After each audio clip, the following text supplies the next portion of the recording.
when I think about everything that a toxic relationship has taken from my life and can take from other people's lives, I always try and find the energy to flip that into a positive and think about what I've learned from that relationship and what I can use for the rest of my life. And I always encourage other people to do the same. You know, we've given enough, we've lost enough, but we do learn things as well. And one of the things I've learned that I just want to cover in this short video is how to use the hypervaluation, hyper-devaluation kind of trait of a narcissist to your own benefit.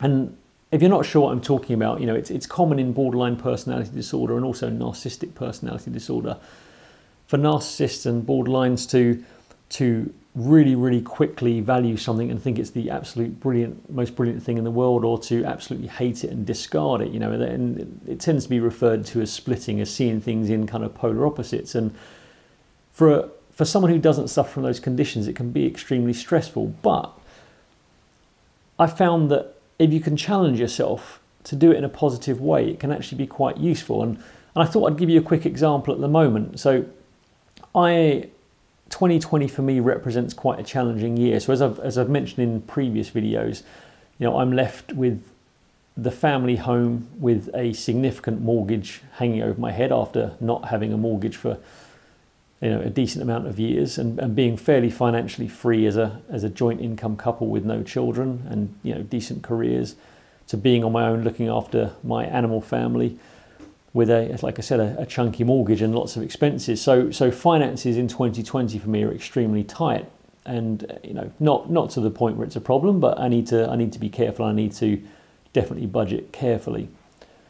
And one of the challenges that's given me is that I need to make a sacrifice this year to make sure I can balance my finances. And that challenge is that I love motorcycling, and I currently own a motorcycle, and my intention in 2020 was to go on another European tour. It's something I've done in the past a few times, but one of the countries I've never really ridden in kind of heavily is Spain, which is a fantastic country for motorcycling.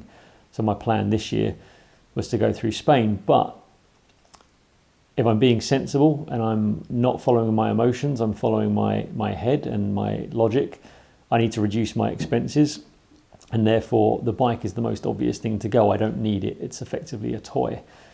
And I'm very emotionally torn with that. It's a very difficult decision to make, and it's a first world problem decision. I acknowledge that. But it's, you know, I have my heart set on riding that. I feel like for therapy, it's absolutely the one thing that I could really do this year. But I could also kind of do with having a reduced expense base. So, you know, it's not so much the cash of the bike that I could do without or do with back. You know, the bike's paid for. I don't have any credit on it. It's more that, you know, it probably cost me around about, you know, £1,300 to keep the bike a year in insurance, in consumables, servicing, that kind of thing. So I need to teach myself to let the bike go and fight my emotions. And as I go through this, one of the techniques that I've kind of learned, or I've taught myself, that I wouldn't say is a true representation of sort of narcissistic or borderline behaviour, but it's something I try to challenge myself to replicate, is how to devalue things that you currently love. And I don't mean people by this, I mean sort of situations. I mean how to convince yourself that something that you need to do but you don't want to do is the right thing to do. And the motorbike is a classic example of that for me. So knowing that I don't want to get rid of it, I really don't, but I need to, I have to start to train myself to think about all the things that I could not like about it. So knowing that I need to get rid of the bike this year, I need to teach myself or train myself to not only like... So knowing that I need to get rid of the bike this year, I need to teach myself or train myself to not only not like the bike, but not like it enough that I want to get rid of it. And to be honest, it wasn't narcissistic personality disorder or borderline personality disorder that first put me onto this idea. It was actually an interview by a famous British hypnotist called Paul McKenna a while ago, where he was talking about how he was helping people to lose weight by hypnotizing them to dislike food that they were having trouble with. And the way he was talking about doing that was by engaging in a long conversation and talking about what they liked about the food, to really get people to think about the food, to actually put a picture of the food up, you know, to talk about, and to really get their brain engaged in the thought of liking that food. And then while they were doing that, to suddenly flash up an image of something like a plate of worms, something quite repulsive, that would subliminally engage their mind to associate something repulsive while they're in that state of mind thinking about that food. And I always found that interesting, because I thought there is a way that we can convince our minds to do anything. And as I was going through all the issues I was going through in my relationship, I started to think that maybe this is what narcissistic personality disorder does, and this is what the hypervaluation, hyper-devaluation thing's doing. It's either associating something consciously or subconsciously to suit a certain narrative, and it's effectively almost like self-hypnosis.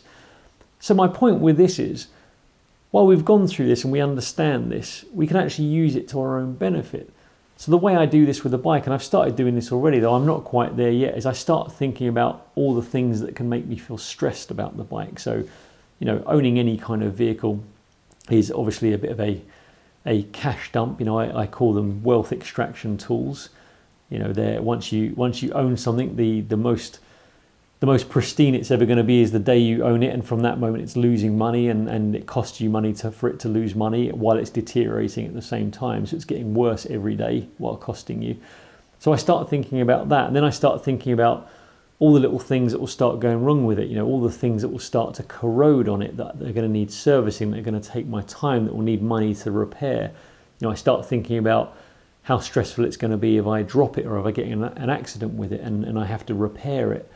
And I start associating with, I've had motorbike accidents in the past, and they can be quite painful. I've had a broken foot, broken ribs, and the pain associated with things like broken ribs is excruciating, albeit it's a minor injury. The pain you go through if you ever had an injury like that, is ridiculous, and just, I wouldn't say excruciating, really just frustratingly annoying, considering there's nothing you can do about it. So I start to think about consciously, start to repeat and repeatedly think about the things that I don't like about it, so that I'm thinking a lot less about the holiday I want to go on and the nice experiences of riding through, nice summer days in Spain with the breeze on you, and seeing sights and feeling like you're traveling. And I start thinking about all the obligations of the bike, and I start thinking about what's going to go wrong with the bike, and I start thinking about all the scenarios of that could go wrong, and how much money it's going to cost me when it goes wrong. And slowly over time, I start convincing myself, and I start coming to the conclusion that actually I don't want the bike anymore. And I can't help, as I'm doing that, think that's probably what narcissists and borderline personality sufferers are doing with us effectively. Over time, they suspect that something's not going to work, and that they need to get rid of it. So if I give credit to someone suffering from narcissistic personality disorder, as in was my case, I probably think that it wasn't just my ex being evil or just wanting to kind of indulge in everything. I actually think there was an element of it where she suspected that I wasn't a good supply anymore, that I was, what I could offer her was changing, that our dynamic was changing, and that was a threat to her, a risk to her. So she needed to find a new supply, and as part of that, needed to devalue me in order to go through that narrative. So I imagine the same kind of thoughts come in. They start over time thinking about how good this new thing is, but also all the negative aspects of their current supply of me. And I think the process is fairly similar. And like I said, one thing I'd like to think, I don't want to think of going through a toxic relationship like this for as long as I did as a purely negative thing. If I'm an intelligent person and I have a strong will, then I'm going to take what I can out of those 2 decades and use them for my advantage. And as long as I feel like I'm using those responsibly, and I'm able to learn and not harm anyone doing it, then it's to my benefit to learn and adapt to those behaviours.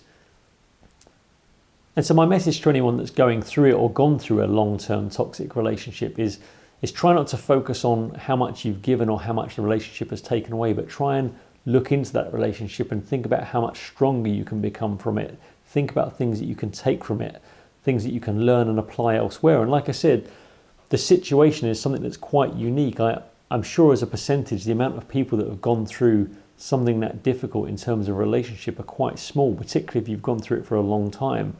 So it's like The famous phrase is, it takes pressure to make diamonds. So think about all the things that you can do that nobody else can, and try and take the positives from it where you can. And while it may seem trivial with something as small as a motorcycle, I'm also faced with the decision, like, as I've said in previous videos, of whether I stay in my family home. And that's something I'm very, very emotionally attached to. So I'm very conscious that I may need to apply this thinking again in order to extract myself and make smart decisions, not emotional decisions. And like I said, that will be a very difficult thing to go through, but I'm already mentally preparing how I can start approaching detaching my emotions from this house, because I don't want my emotions to tie me to something that could cripple me financially and ruin the rest of my life. So I'm going to apply what I've learned. I'm going to take the good out of the bad relationship. So my message to you, if you're watching this and you feel like you've given up everything and got nothing out of a relationship, then challenge yourself to think about what you've learned and what you've developed in that time and what you can take and apply for the rest of your life. I guarantee if you think hard enough and challenge yourself, there'll be something that you can use for your own advantage.